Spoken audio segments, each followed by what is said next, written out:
c'est-à-dire par cœur. Quels sont les outils que Rabbi Yehuda Hanassi a mis au service de toutes les générations qui allaient recevoir cette Mishnah? Eh bien, nous, on doit aller les décrypter dans le texte de la Mishnah. Mechila, quand le Rabbi Yehuda il écrit la Mishnah, même si elle est déjà écrite et qu'il a sous son bureau, à un moment donné, il reste encore une part orale qui va être finalement un travail qu'on va faire de la Gemara. Entièrement oral. Entièrement.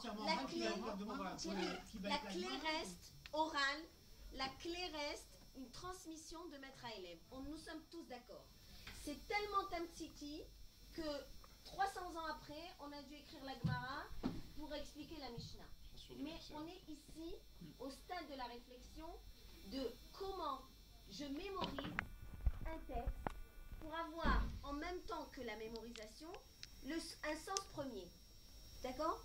Alors, il y a des outils linguistiques, des outils qui font que quand il y a un refrain, quand il y a des mots qui reviennent, quand il y a des structures de phrases qui se répètent, ça me facilite l'apprentissage. Lisez l'introduction de Rambam sur la Mishnah et vous allez voir exactement, c'est ce qu'il dit.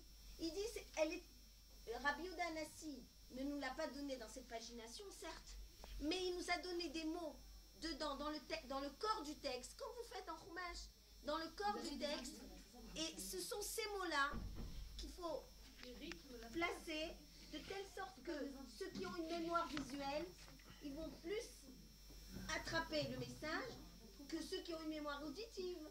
Alors, ça va servir ceux qui ont une mémoire visuelle. C'est clair, parce qu'ils vont dire, tiens, voilà, je vois là, il y a un équilibre. C'est tout. Maintenant, si vous passez de ça pour vous, personnellement, de la pagination, pour mieux comprendre, vous faites ça. Mais nos élèves, on a plusieurs profils pédagogiques dans une classe. Ça peut servir ceux qui ont un profil pédagogique visuel. Ça leur permet de mieux retenir la Mishnah. Mais il ne faut pas exclusivement, c'est une des guichottes, il y en a 6. Il ne faut pas exclusivement vous attarder, faire une fixation sur cette méthode. Si cette méthode, elle sert votre objectif, maintenant. Moi, maintenant, je parle en